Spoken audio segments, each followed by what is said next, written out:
This episode is sponsored by Topo Chico. Get your Topo Chico sparkling water with twist of lime wherever you can get your beverages. I'm joking. I haven't had any sponsor on this channel ever. So Topo Chico, if you would like to be the first, I'm all ears and all mouth. Okay, let's keep going. Well, would you look at that? We're in a new studio. This is very exciting. My wife and I are now renting an actual house, a single family unit. No more sharing a wall with someone else. I don't have the fear of, getting evicted because I'm making too much noise. Although, I guess I still have some of that because I do have neighbors. And I just got this thing, so stay tuned for that video. In this video, we're checking out my pedal board down here, and we're going to check it out in its current state. It's probably not the most put together pedal board of all time, but I did want to show it to you since there has been some changes since my last pedal board update, and just wanted to do a quick video on that and talk about some of the changes that I've made in order to use this amp over here that I'm using with my band, and talk about kind of other music stuff. So let's get started. The guitar that I'm going to play today is my Gretsch G54 22TG Electromatic hollow body. It's really fun. It's got the stock blacktop Filtertrons. I happen to love these pickups. Some people may poo-poo them and think that they're, the cheap guitar pickups and that they're not good automatically. I love them. I think they sound really awesome. Okay, so the signal flow for the pedal board. We come in through the input jack over there. It's a custom-made thing that I made. And we flow into the Boss NS2. The NS2 basically is going to gate the drive section. So we go in the input out of the send on the other side, and that goes to the POG 2. Out of the POG 2, we go to the JHS Supreme. Out of the Supreme, we go to the Xotic SP compressor, which is on most of the time. And then we go to the Electro-Harmonix Ram's Head Big Muff. And then out of there to the Golden Boy, to the Asabi, and then to this Color Sound Power Boost clone that I built from Aion FX into my volume pedal, which has a buffered split to the tuner. This is a JHS modded Boss FE30. And then out of there, we come back to the return of the effects loop of the NS2. So when the guitar is not playing, when the gate is gating, basically it's going to mute everything coming out of the drive section. So that way, once I stop playing, once the sound drops below the threshold, it's after the decay time, it's going to mute all that drive signal. And that way, it gets rid of all of the hiss and the buzz from any of the drive pedals and the compressor and octave, whatever. All of that stuff just gets muted, which is fantastic because it means that the noise gate takes care of all of that. Now, I will say before the noise gate actually is this new thing, which is an effects loop send and return, or amp input send and effects loop send. It's basically just an additional loop, and I have a patch cable down here that's down there to show you, or to basically bridge that gap. So when I'm running the 4-cable method with my new orange TH30, we come out of the volume pedal, out of one of those jacks to the front of the amp, and then we come out of the effects loop send back to the other jack, and that goes into the return of the NS2. So after we go back into the NS2, we go out of the output to the top row of the pedal board, and here we have the Walrus Audio M1 for modulation, the Boss DD500 for delay, the Boss RV500 for mostly just reverb, but sometimes a little bit of delay, and then we have the UA Dream for the times that I'm using recording or I'm playing direct. So if I'm playing direct at home, I'm going to be using this. I haven't jumped on the Tonex bandwagon, but it would be dope if I could squeeze 2 Tonex 1s on here. So that's something I'm looking into, because that would also enable me to have kind of a really, I don't know. Well, we'll have to see how that goes. I've been thinking a lot about that kind of a rig, and that would be pretty fun to have the Tonex 1s. Out of there, we just go directly out. I didn't put any jacks on the board. I used to have jacks on the board when I had the ACS one, but there's really no room to route the cables. So I just said, screw it. I'll just go out of the UA Dream directly into the DI. So right now I'm using the Mackie 2D or MDB2P direct box, and that goes into my audio interface. So that's the signal chain. For power, I'm using the Chucks DC7 and Chucks 8. So the DC7 is really great. It takes in AC power. I'm using a PowerCon connector over there because I'm fancy like that. And then that goes into an IEC cable plugging into the DC7. The great thing about the Chucks power supplies is they have machine screw holes that line up directly with the temple board, Ecos temple board holes, and so you can just get a couple screws and bolt them right to the board. No dual lock, no Velcro, no taping, no nothing. It's just nice mechanical screw connections. So you just need 3 screws to hold it there. I also have the Temple Audio like LEDs under here too, which is really fun. So let me show you that. So it comes with a little remote, which is kind of fun. Here we go. Yeah. And I can change the color. I can make it red, yellow. Yeah, all that stuff. Kind of hard to see, I guess, with all the lights on. But anyway, there's also other things it can do, like flashing colors or flashing between colors. Just the colors flashing, strobe mode. The thing with the noise or the strobing modes is that they introduce a bit of noise to your signal because of the LEDs flashing. So my recommendation is just to make the LEDs as bright as possible and just leave it on a solid color. I like this white mode, which is really more teal. I don't know why it's not very white. But yeah, you can do all kinds of colors, whatever you want to do. And I think that that's kind of fun to have. It just adds some nice kind of ambiance to whatever's going on.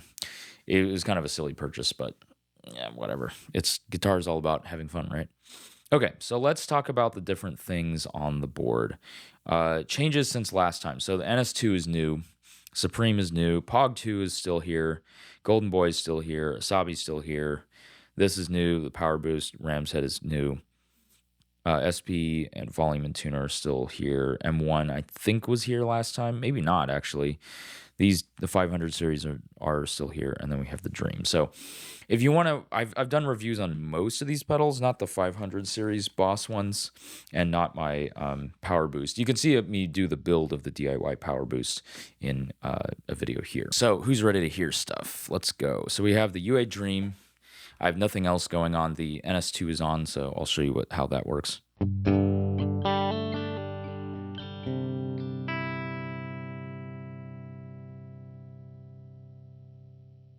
can hear it starting to gate right there. So if I turn it off, nothing really happens because we don't have any drive on. But let's turn on like the Asabi distortion.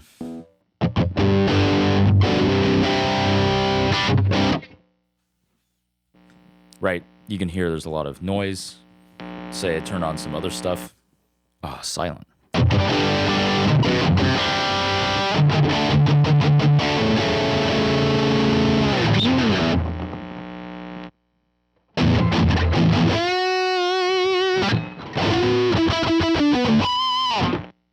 So yeah, the noise gate's super helpful for high gain stuff. I find for like churchy stuff, you know, there's a little bit of noise.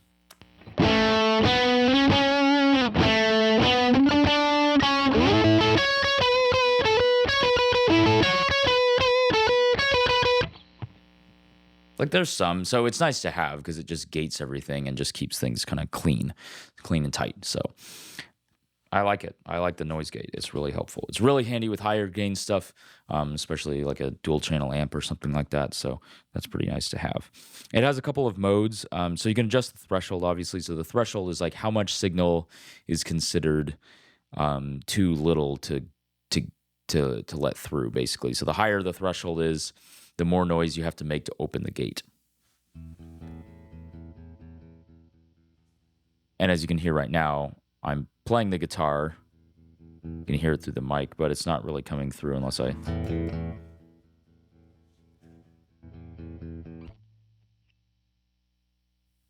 And at a certain point, right, if you turn it down, it's just gonna be open all the time.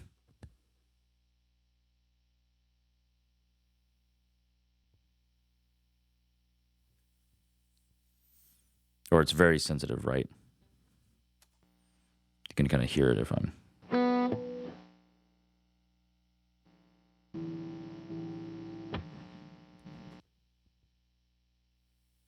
And then we have the decay, which is kind of controls how long it stays open. So let me add some. If I crank it, it's going to take a long time to decay, right? That's pretty long. I can make it really short for really choppy stuff.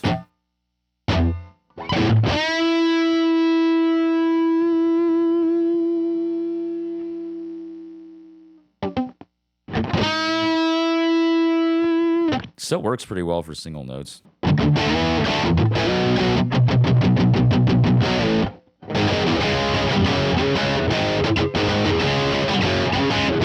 Yeah, that's not bad. It also has a mute mode where basically when it's on, it just acts as a mute switch.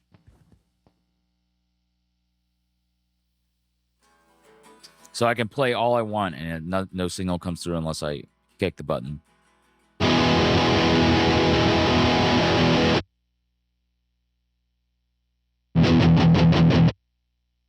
Okay, next we have the Pog 2. I've covered this pedal in a video. Mostly what I use it for like praise and worship stuff at church is kind of octave up.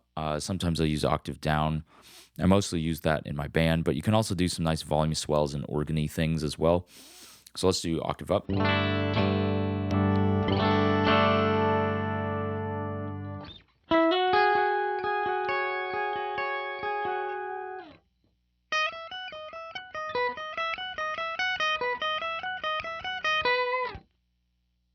Let me give it some effects so it doesn't sound so naked. And without.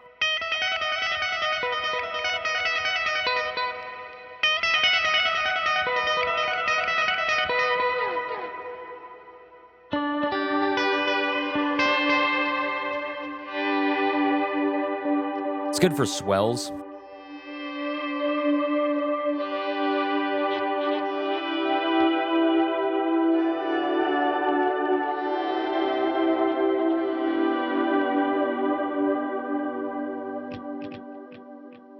And I like it better than like adding the octave on the reverb. So like I have a shimmer reverb, which sounds like this.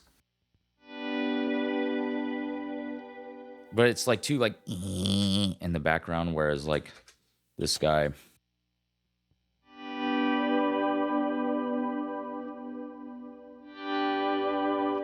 I think it's more organ-like and less like digitally, I don't know, strange reverb sound. So, okay, there's also an octave down that I love to use.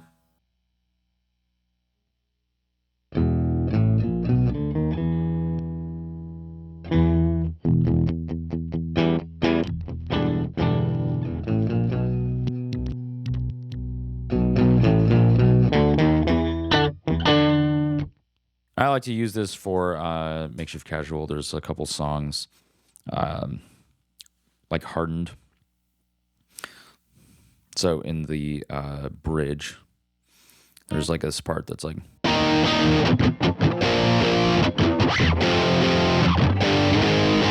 I like to hit the octave down.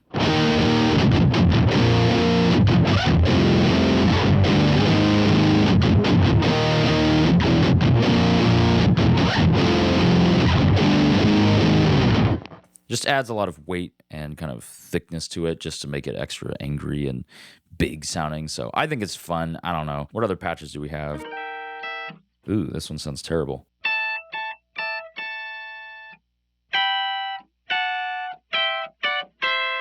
I think I used this for Heads Will Roll by the Yeah Yeah Yeahs when we played it for a Halloween gig.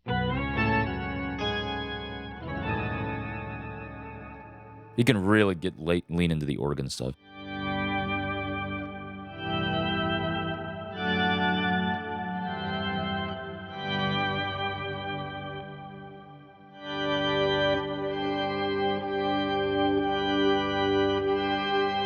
But yeah, the auto swell feature is really great because you can just not volume pedal at all and just.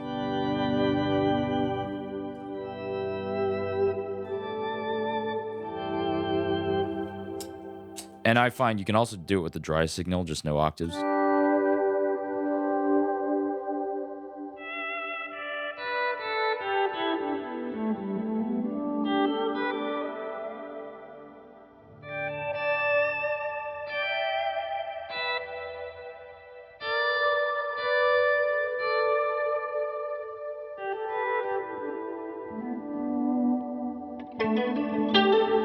It also does a cool chorus.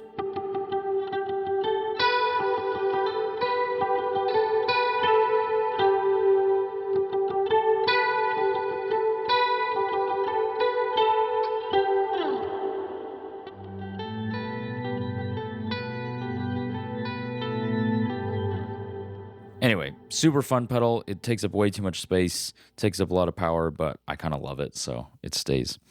Okay, next up we have the JHS Supreme. This pedal is an acquired taste. I think it sounds better with some drive, so I'll show you what it sounds like dry, but definitely I think it sounds better when you're running it into some distortion and overdrive.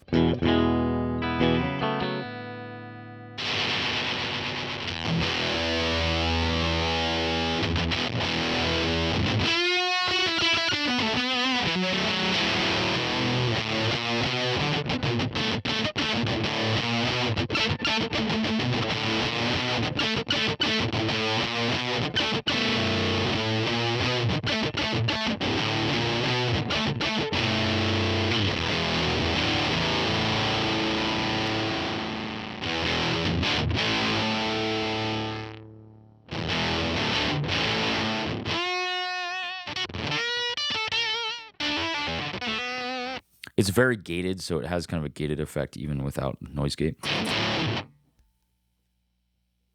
I like to run the expand control all the way up on all buttons out mode.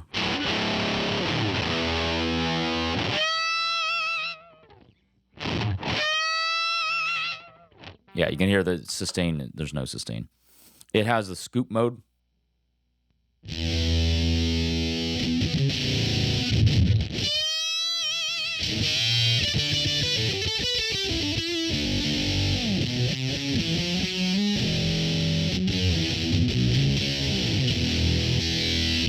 I kind of hate it, but I also kind of love it. It's insane how incredible that mode is.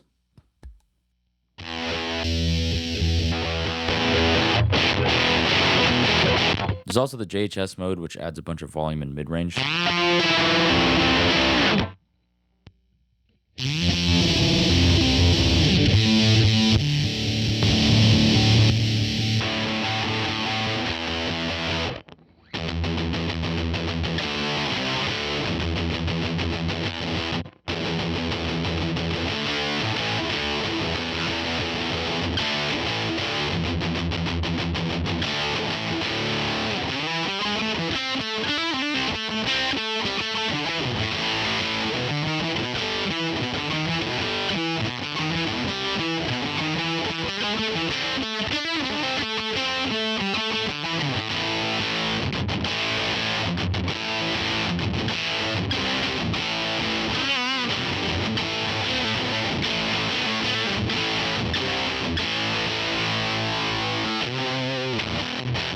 It's so much fun. So I like to run it into some distortion, kind of like this. So no Supreme.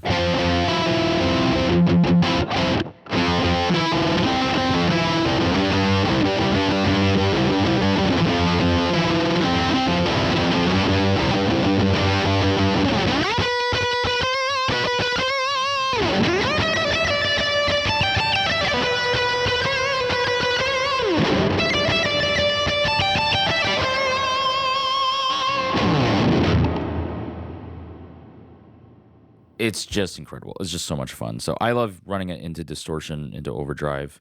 You know, you could use it in kind of a context like this.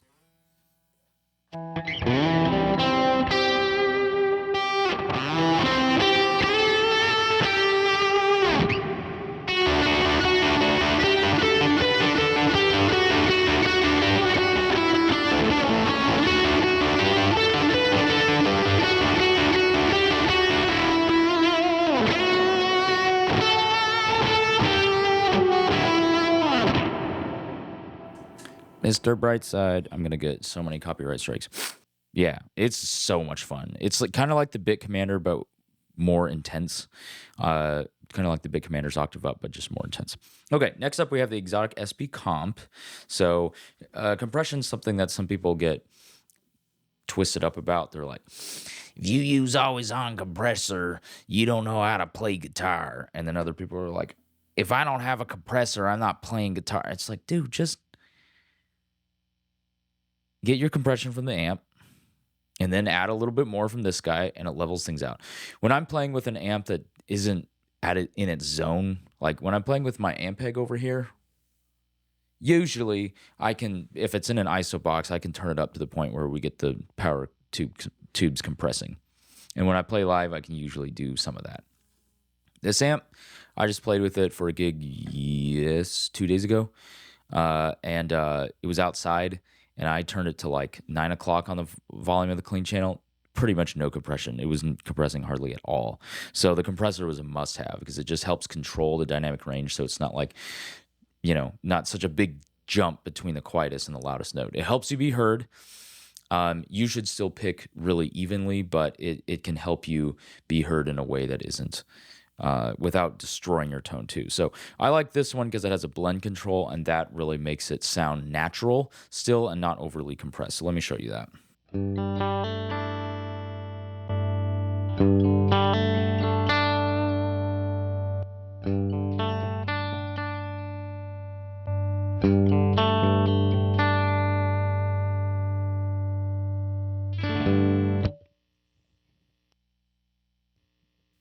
It adds noise, but what I love is that it adds sustain.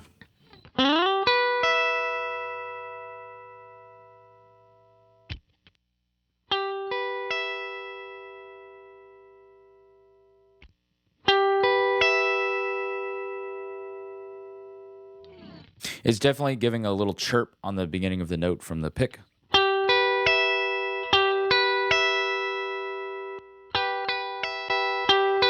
And we're boosting the volume, so let me fix it.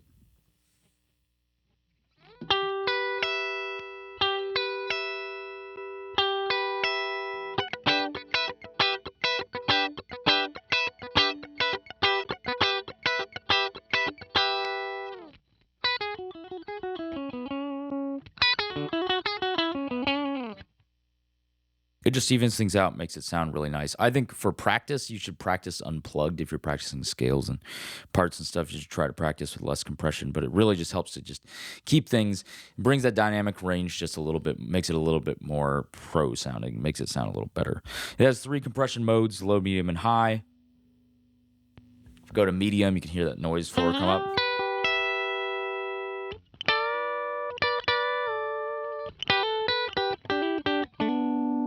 It's got kind of pedal steel-like sustain, which is nice. You could crank it.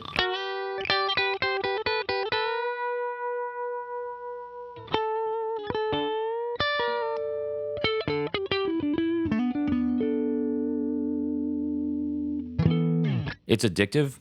Let me go back to low and crank the blend knob.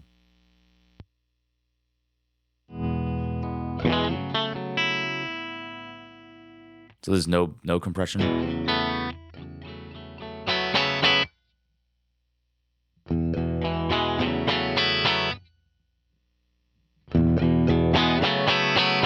See how it's a smaller dynamic range.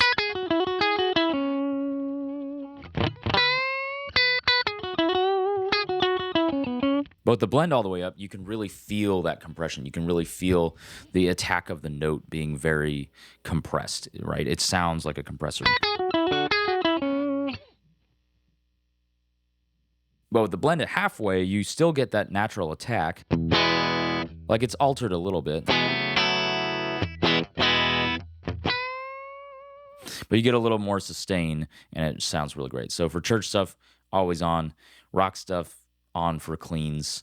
Sometimes. Depends. Okay, let's keep going. Anyway, after that, we have the Ram's Head Big Muff, which I got for Christmas, thanks to my awesome mother-in-law. You rock. This pedal, I don't have a ton of uses yet. I am kind of a big fan of David Gilmour, so I've used it for that type of stuff. Maybe let me grab the Strat. That would be pretty apropos, wouldn't it be? And now we have the Strat for all the Gilmourisms. Fender Player Strat, 2018. It's fine. Fretwork, not so great, but whatever.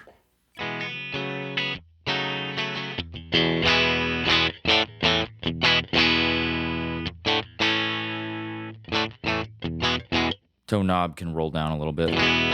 So yeah, Big Muff, let's go.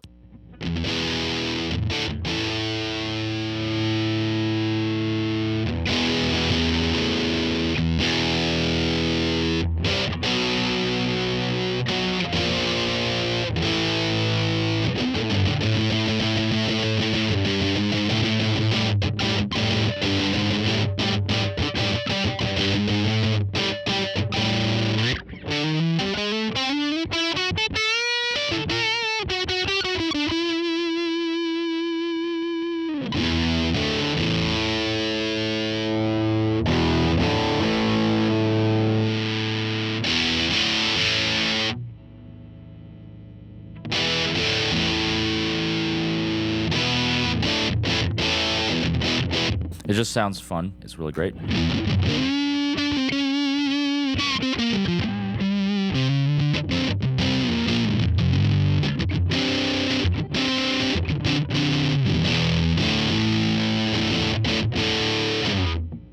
One little trick is to pair it with the power boost, and that will really, the color sound power boost, and that will really enhance the sound, make it sound a lot more like the Comfortably Numb solo.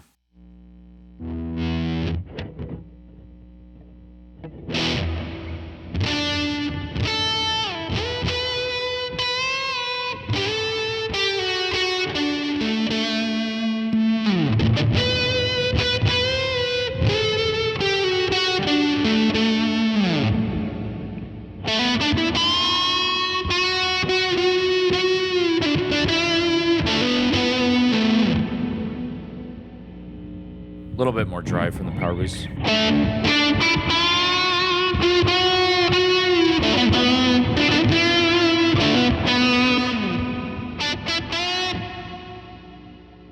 They make the volume more parity.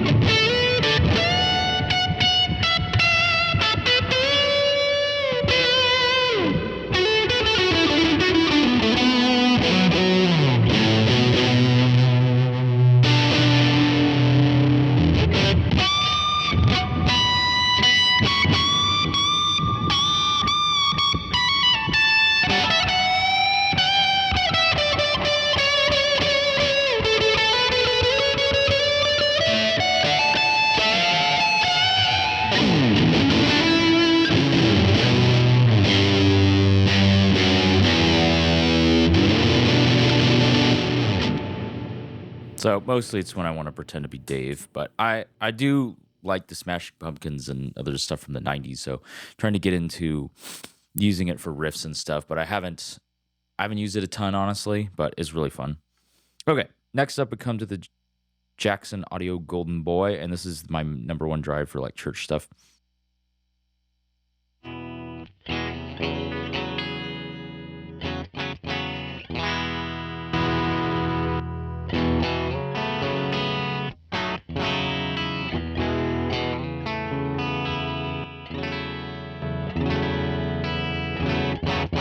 It's got kind of a little bit of fatness in the mid-range, kind of like a screamer, but it has this nice active 3-band EQ, and it also has an internal tone and presence trimmer that can help to kind of fine-tune the overall sound.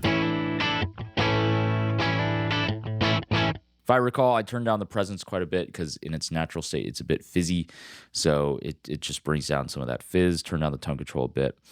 I used to play with a lot of single coils for a while, and so it was nice to kind of adjust it for that. I think I opened it up a little bit for a while, and then kind of closed it back in. Okay, so one of the things I love about this pedal is, one, it has a built-in boost. That can be engaged independently of the drive. Oh. And there's a bunch of different boost EQs and drive clipping options, which I'll get into in a minute, or I'm not going to get into, but anyways, what you could do is the buttons it's a digital pedal, so it can take MIDI, and one of the things that it has that's nice is the gain cycle. So right now I have the gain knob set at 100%, so but the LED's at its dimmest. So if I press drive and boost at the same time, it's going to cycle up from 25% of the gain control to 50% of where it's set. If I press it again, 75, press it one more time, 100%, press it again, back to 25. So it's really nice to be able to adjust the gain on the fly with the foot switch. Now, obviously, once I get a MIDI controller for this rig, that'll make the switching even easier and less guesswork. How bright is the LED? Type of thing. I like to run the gain here so that it's kind of clean.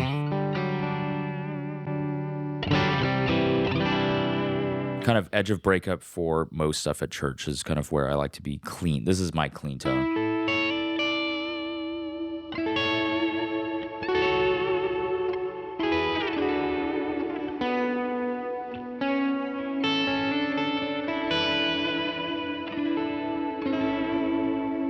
rather than just nothing, which would sound like this.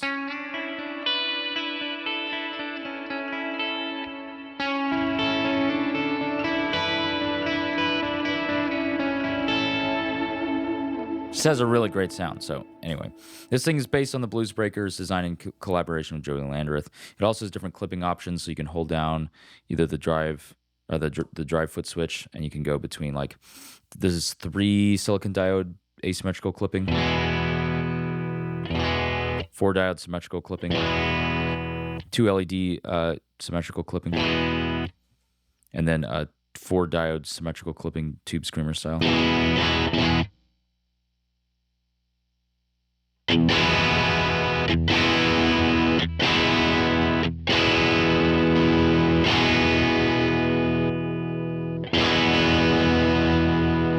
I go back and forth between purple, blue, and amber mode.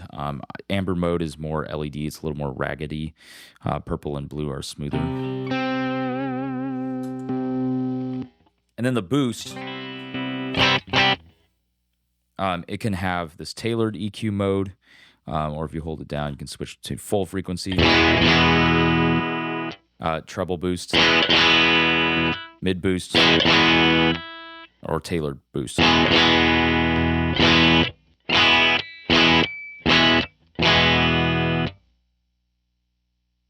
I like the teal mode a lot because it pulls back some of that bass, keeps things from getting flubby, but it's just, you could just run an entire pedal board with just this as your drive section.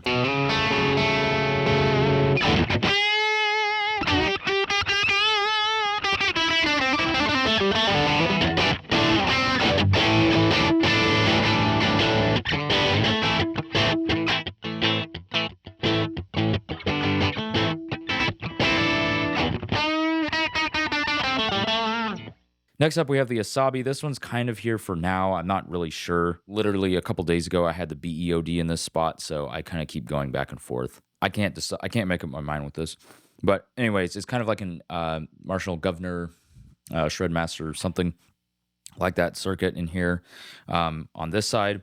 And you can change clipping options again between LED, 4 silicon diode, 3 silicon diode, 2 silicon diode clipping. I have it on the LED mode. It also has a tube screamer on this side with this second little row of knobs, which is really great. This is basically, I used to use a distortion pedal here for all of my makeshift casual stuff, but now I'm kind of using it more as a practice tool when I want to practice silently through headphones, through the UA Dream. I use this instead of that dude because I don't have an attenuator for that dude yet.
Like the other Jackson Audio Golden Boy, this one also has clipping options for each drive pedal, each drive circuit inside, which is crazy. So there's a bajillion options, also MIDI capable, all that stuff. So it can do MIDI CC. Okay, enough of that. Yeah, we'll see if it stays on here. I think I want something in between this and the BEOD, but I haven't made up my mind yet. Next up, we have this Color Sound Power Boost clone from Aion FX, or it was a PCB and a build. Like they had a BOM, build of materials, with all the parts needed to build it. So you can watch that video of me building it here. I had to build it twice. It was so good. Just kidding, I broke the first one, put the transistors in wrong. So the original Power Boost was developed at Macari's, where they made the tone bender in the 60s, and it didn't have a master volume knob. It just had boost, bass, and treble. Later revisions have added a master volume because it was so much boost. So basically it has 3 transistors in there. I think one's for buffering and the other 2 are for just sending the boost to the moon, sending the amount of drive. But it has a really great amount of drive in there by itself, but it's a really great thickener. It's awesome for clean tones, great for a solo boost, great after a big muff. So let me show you that.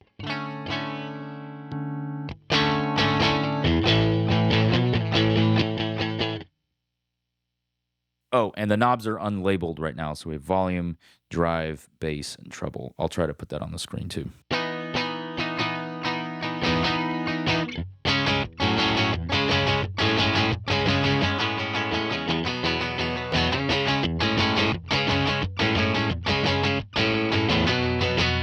So I like to use it like that as a thickener, but we can really get some beans out of it.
Yeah, it sounds really great. It's super fun, and I love having it. Next up, we have a volume pedal. It's modded by JHS. It does work with the Polytune Mini 2 Noir for tuning. Yes, it's sideways. What is wrong with you? There we go. Mostly it works, and it works fine. That's the end of the effects loop for the noise suppressor. Oh, sorry. The last thing, so after the volume pedal, the tuner's in its own thing, so it's always on. It's in its own loop coming out of the FV30 that's been modded by JHS to have a buffer, so there's no tone suck. And then out of the volume pedal, we go out to this patch cable, and then we come back from the patch cable, go back to the noise suppressor. If I'm running through my orange amp, which has an effects loop, then I'd run out to the front of the amp. We'd come out of the effects loop, send back to the pedal board here, and that would go into the noise suppressor's return, and then out of the output after being suppressed into the Walrus M1. So let's go to the M1. The M1 I mostly use for vibrato, but can also do a lot of other stuff. It's very powerful. It has MIDI, and again, still haven't bought a MIDI controller because I bought that. But I like to use it for the vibrato sound. The chorus I feel like is okay, but I feel like it rounds off the edges of distortion too much.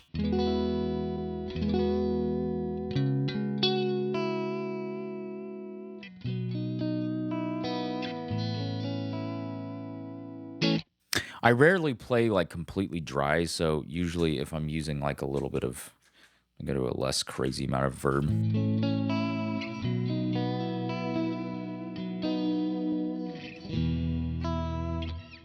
Vibrato with reverb sounds pretty nice. Vibrato by itself can be a little seasick if you're like,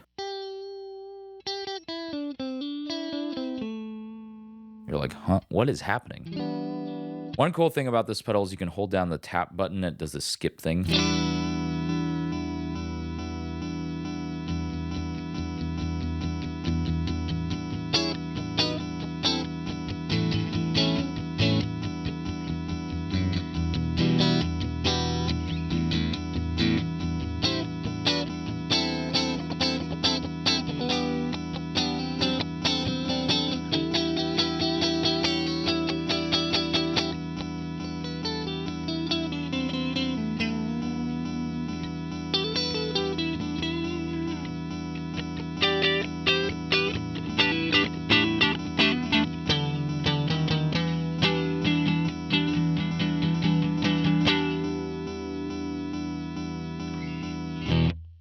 which is very fun. I love to use that. So it has tap tempo. You can change presets. There's 3 presets per bank, and you have 3 banks, A, B, and C. I can change presets by holding down both foot switches.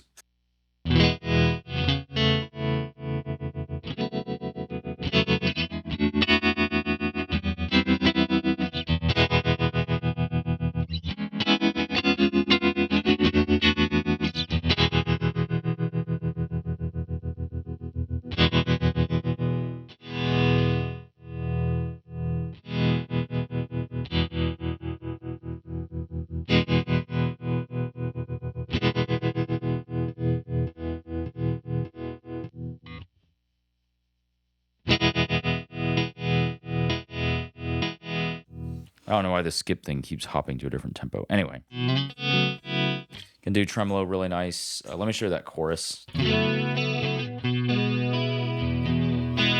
It sounds really great, but the problem is that the algorithm rolls off the top end. So let me show you, add some distortion.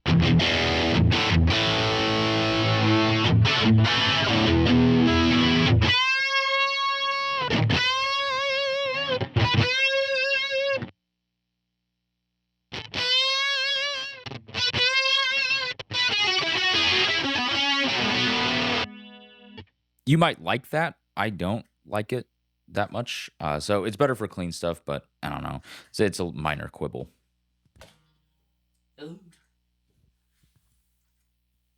I really like the rotary emulation in here.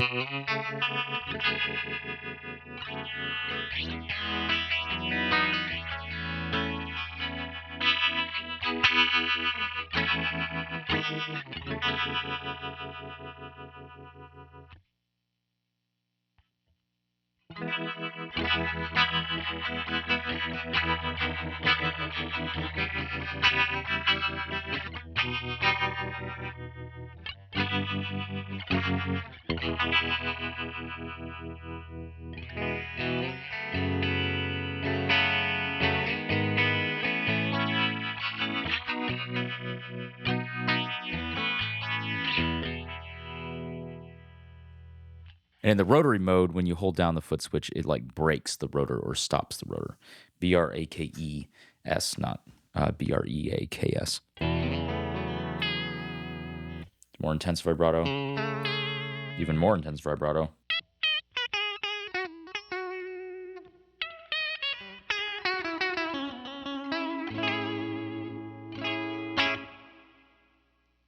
Also does a nice phaser.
Very fun. Anyway, there's endless stuff that you can get into there.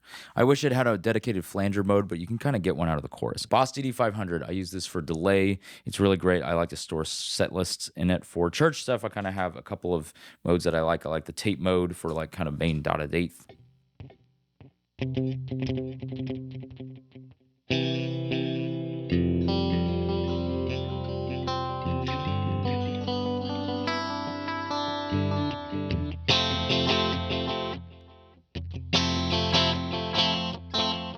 Right now, I've set it up to kind of do some kind of panning of the delayed signal, the wet signal, so that I just thought that was kind of fun.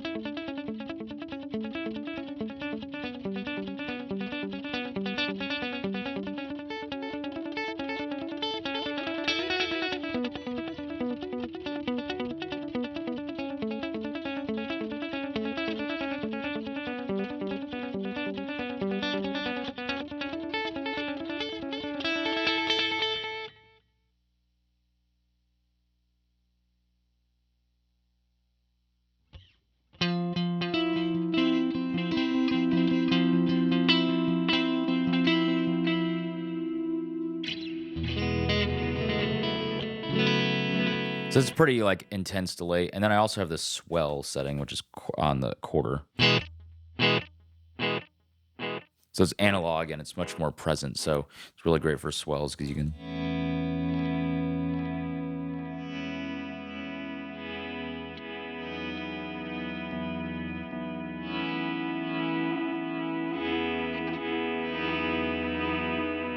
Because it just kind of hangs around for a while, whereas the dotted eighth is better for driving parts because it doesn't, the feedback is much lower, so it doesn't get in the way as much.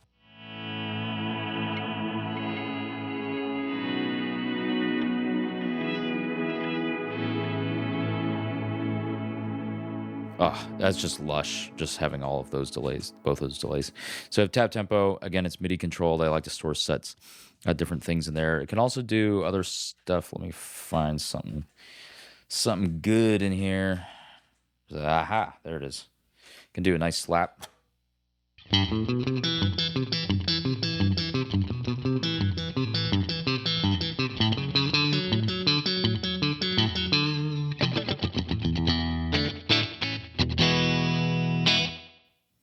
Anyway, super fun. I haven't even gotten close to scratching the surface of this pedal, and I've had it since like 2013. It's crazy. Had it for over 10 years. Okay, RV500 is really great. I've had this for less time. It's got some really great reverbs in it. You don't hear about this pedal as much, but I really enjoy it.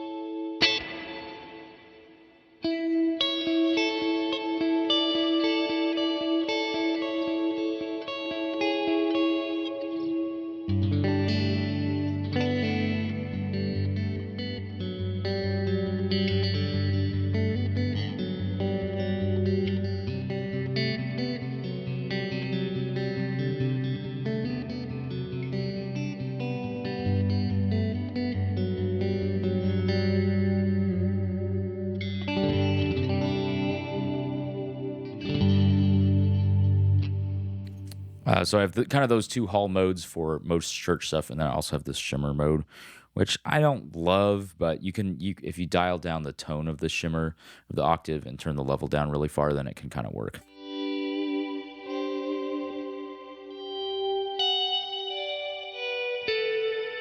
It's a little shrill.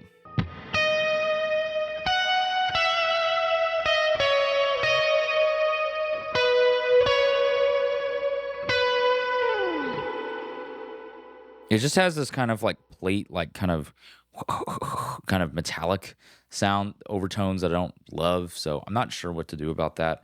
But yeah, I don't know. It's fine. It's a reverb. I also have some springs in here. At first, I remember trying this out at Guitar Center, this pedal, and I heard the spring emulation. I was like, I had to have a good spring, and I hated it. I thought the RV6 sounded way better. But over time, I found out how to make it really.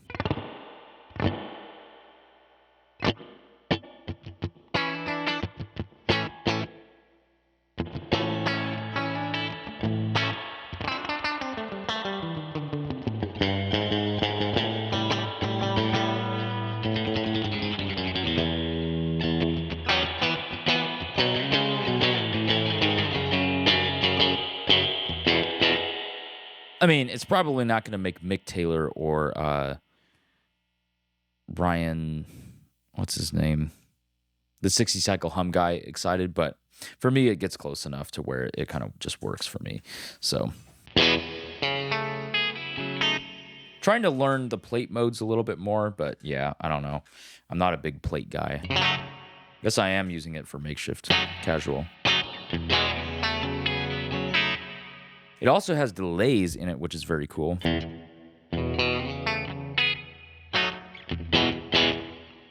So yeah, it's cool that it has a delay engine in there. The one bummer is you can't change the type of delay that it has. So it's just some type of digital delay. But yeah, again, like the DD500, I haven't scratched the surface. It does have this cool infinite hold thing. So you can set up this button to be that, or you can plug in like an expression pedal. Like I have a sustain pedal from a digital for like a digital piano that you can plug in, and then you can have like infinite sustain, like pad type things.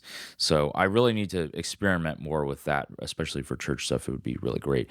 I think once I get MIDI controller and other stuff set up, I think that'll be really key. Okay, last but not least, we have the UA Dream, and this pedal has been just awesome for home recording. It sounds really great. There's 6 speaker cabs that you get in here. You can get more through the silly app, which I dislike, but it's fine.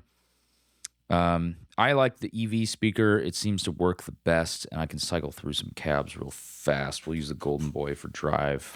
Let's start with the Oxford cab. That's like the stock speaker, but weirdly UA used like a 57 in like the very middle of the cone to do this model of the cabinet, which I don't love because it makes it just so like excuse me, it makes it so like bright.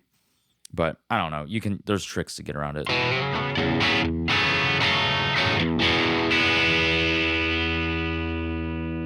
Turn that treble knob down. There's the greenback.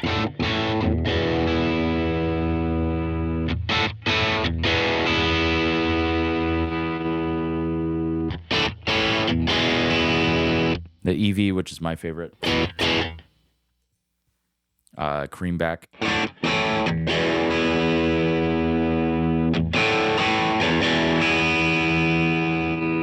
Super reverb.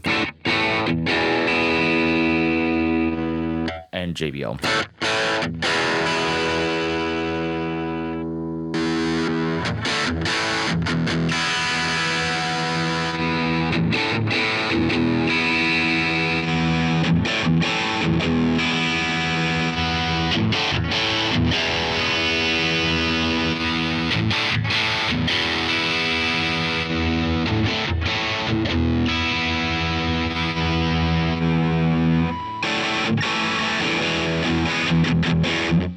I like the creamback the best for high gain. It's kind of closest to a vintage 30.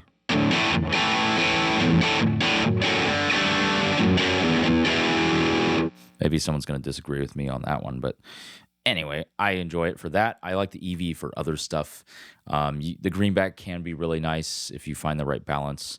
But yeah, this thing is just great. This pedal has a bunch of cool stuff, so let me show you. For one, the volume knob control is like kind of a drive control.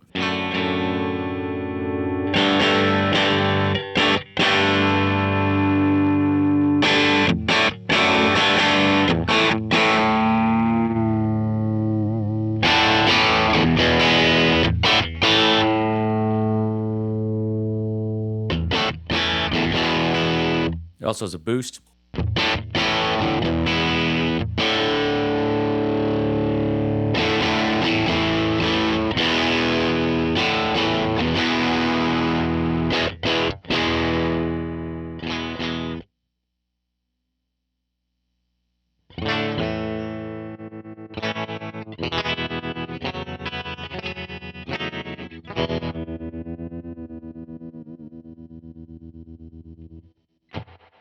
Also spring.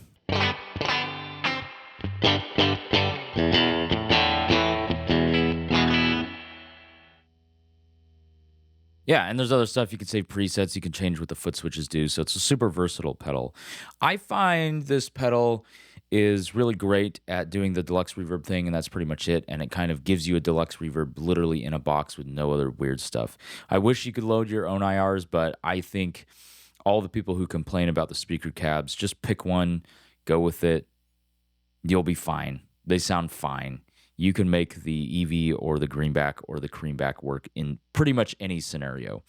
You could make the Oxford work in some scenarios. You could make the super reverb work in some scenarios. The JBL pretty much is only for Jerry Garcia or for Cobain. I don't even know if Cobain would be the right thing for that. Anyway, there's lots of different things you can use with it, and I think the speaker cabinets in there sound perfectly adequate, and the tremolo is really nice to have as well. So yeah, overall this board really meets my needs for doing what I want to do, which is create stuff. It's very fun to have. Like, there's more than I need on here, which is good because it helps me to just gives me options that will help me be creative, and that's kind of the object here. And also it's very functional. So The pedal board itself is the Trio 21 by Temple Audio, and it's a really great size because it allows for 3 rows of pedals, although I do wish it was a little bit deeper. It's a little bit too shallow.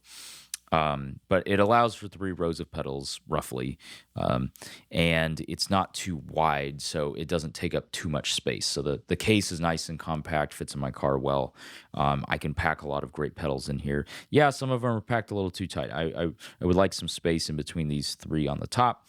And it'd be nice to have a little bit more depth this direction. But with the mini pedal and the Supreme, I get a lot more real estate in this direction. Of course, the Supreme is huge. Doesn't need to be that big, but whatever. It's kind of fun. So, yeah, I'm excited about it. It works well. The Chuck's power supplies really leveled everything up. They stay on well. They don't overheat. They also have a USB output, which is awesome. And they're expandable, so you can just keep plugging in 24-volt outlets into them. And I'm not even using 40% of the power, which is kind of crazy. But yeah, the Chuck's power supplies can go between 9, 12, 15, or 18 volts on any of the outputs, and it's dip switches, so they're really hard to adjust. So it's really hard to blow up a pedal by doing it wrong. So yeah, I highly recommend the Chuck stuff, although the new Walrus canvas power supplies are also very compelling, and I might look into getting one of those to try out, to test. They look really cool, so I'm glad that Walrus is evolving their stuff, but I do like these Chuck's power supplies an awful lot. They're just really high quality and low noise and easy to modular, easy to put onto the board, a great form factor, all of that's good stuff. Okay, thank you so much for watching. If you like this video, please hit that like button. Please go to my channel, hit subscribe, hit the bell while you're there as well. Share this video with someone who needs to level up their pedal board or their rig, or share this with someone who has a better rig to make them feel better about their rig. There are many more videos to come from the new studio, so please subscribe, and there'll be much more content to come. Please let me know what type of videos you'd love to see, and I'll see you in the next one. Thanks. Bye.